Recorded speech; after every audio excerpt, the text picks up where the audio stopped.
is looking deep down the left side. Mendeville into the end zone. Touchdown! Down the sideline, still Foley pointing to the house. And the players streaming from the sideline to celebrate with 17 seconds left. Hello, everybody, and welcome to BVarsity Live. Trevor's over there furiously tweeting something.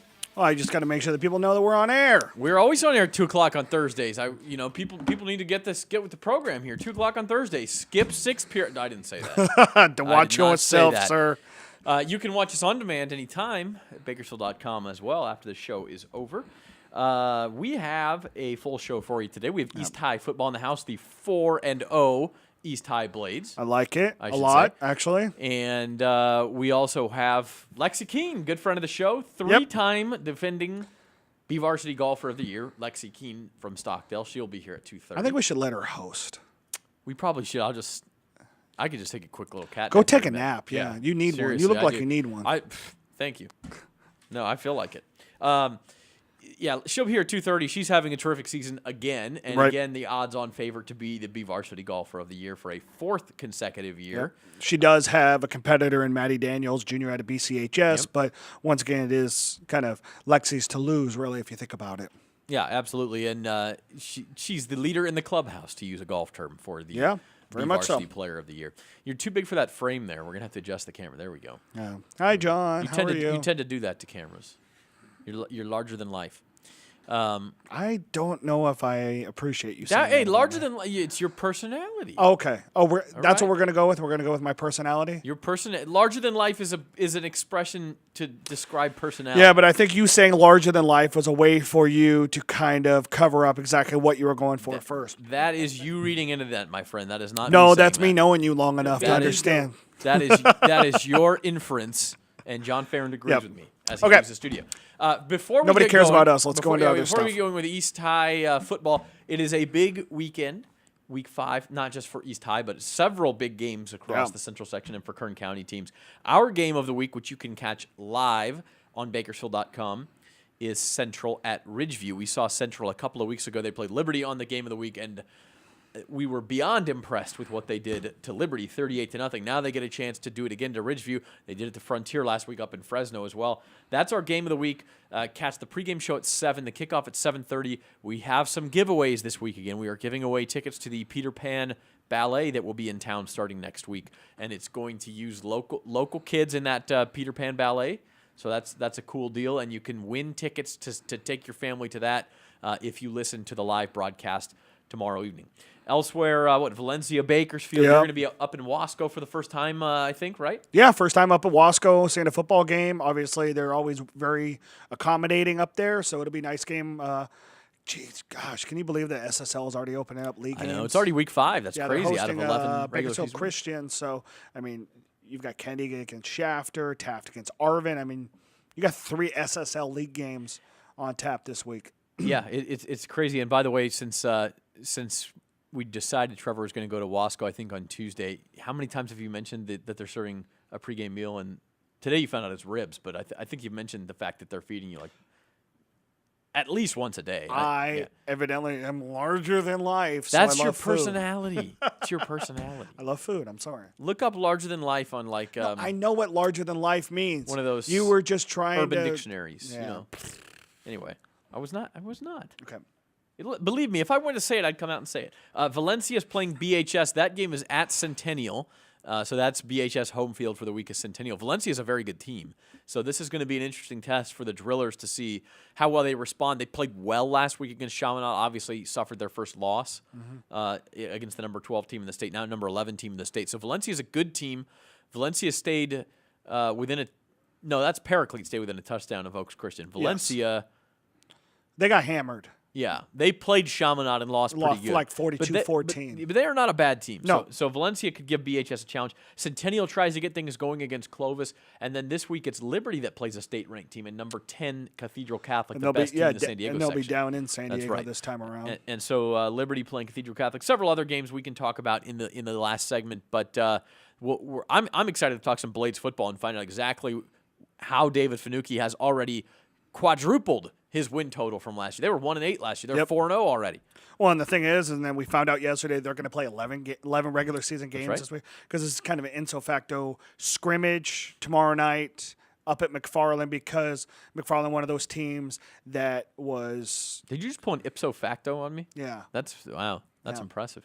So McFarland, one of those teams that's being that lost a game when Fraser Mountain went down to 8-man. So they were kind of scurrying, trying to find a 10th game on the schedule because it's a home game. You lose gate. That's a lot of money out there for a program, for a school, Sure. only 800 kids. So East wants to keep so the momentum Justin going, Derrick, and then Justin give up- Derrick, the yeah. athletic director over at Wasco, called up Jim Critchley. He's like, well, you got to find a team with a bye, and it was basically East and Garces, and obviously, Derrick said that McFarland really couldn't play with Garces this year, so he called up East and said, hey, called up Ken Chapman, who they know each other quite well, and he said, hey, can you help us out? East is more than happy to keep the momentum going. Yeah, they gave David up their Finuccio bye week. talked so. about us afterwards, Yeah. and they said, yeah, let's do it. Let's play 11 games, so no bye week this year. And that East. opens up the possibility, seeing as they're 4-0, you could have an 11-win team in Kern County in the regular season. That's never happened. I Yeah, don't you think. could. Yeah, of So course. obviously that means beating Ridgeview and Tehachapi, and that's why. But why not? They're 4-0 right now. So Yep. why can't they do it? In other sports, of course, we're still a couple of months away from basketball season getting going, but Cal High Sports releasing its list of the top 50 players in the 100, state, top actually. 100 players in the state, and 2 of those top 100 are from the same school. Yeah, it's Jordan Roberts, who is committed to Long Beach State. Justin McCall, committed to Cal State Bakersfield, both from Ridgeview, both seniors, both in the top 100 for seniors in the state. McCall at 41, Roberts at 33. So obviously Ridgeview, once again, along with Jalen Prevost, will be a powerhouse once again in the central section this year in basketball. Saw Roberts yesterday. He's put on a little muscle. I mean, it could be some serious basketball for the Wolfpack again this year. It'll be fun. We got our preseason WAC basketball poll vote ballot in the mail for the media poll that they do during preseason media day. So it's officially, we're starting to talk about preseason basketball. It's only 75 degrees out there today. I mean, it actually feels like fall is wearing coming. So long sleeves. yeah. It's going to get hot again next week, of course, because this is Bakersfield, but that's okay. We're going to enjoy what the high is like 81 tomorrow or something. It's going to be great. Yeah, for high 74 school today. football. It's going to be great. Some other news we have: Jalen Smith, junior second baseman over at Stockdale, verbally committed to UC Davis. You may know him as an acrobatic receiver as well for the Mustangs. Yeah. Caught that touchdown with 2.8 seconds left. Almost got Stockdale to win against number 1 Clovis last week. Game-winning touchdown But- against but Independence you know as what? well. He is a great second baseman. When you think about, he's committed to UC Davis. Sean Mullen, who's their starting pitcher and shortstop on the days that he's not on the mound, he's committed to UCLA. And you talk about those two guys up the middle. Stockdale's loaded next year in baseball. And they're not the only two committed. Kevin Larson, senior at Independence, is committed to Fresno State.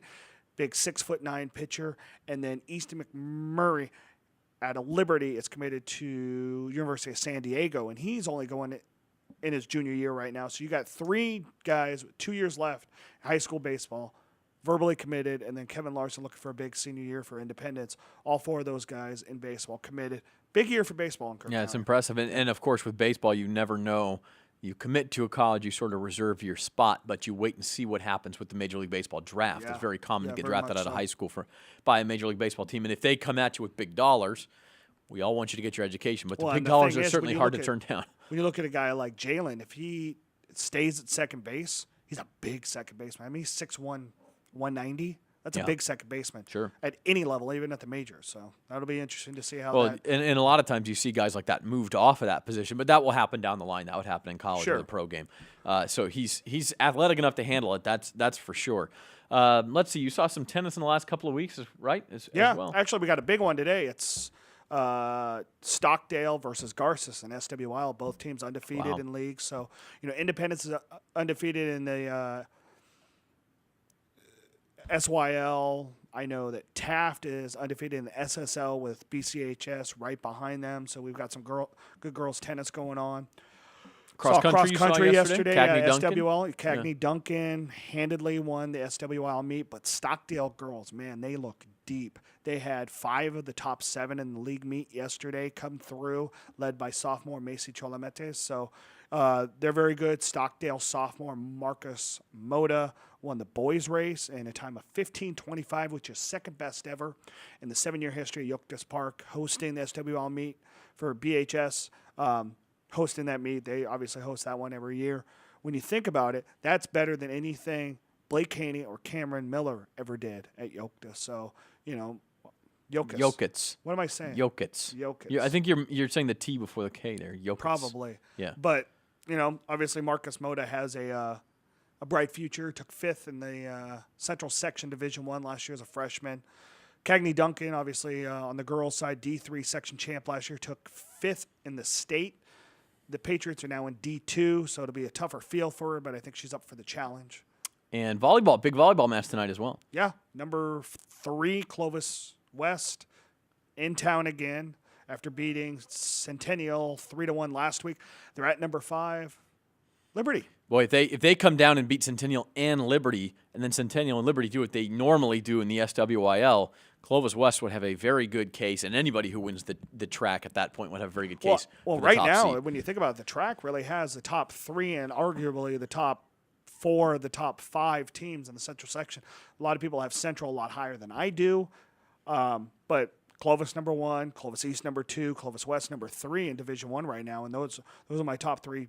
Those are the top 3 in our rankings as well. But you know what? I keep saying this. Last year, the SWIL had all the top teams in the rankings, and Clovis East was the team from the track that ended up winning the D1 title. So it could turn around this year quickly. Let's see what else we got going on. I know fall sports are all the rage right now. I mean, tennis in league play, volleyball is only a couple of weeks away. Next week? League starts tonight. Frontier, BHS, and SWIL. Well, there you go. Yeah.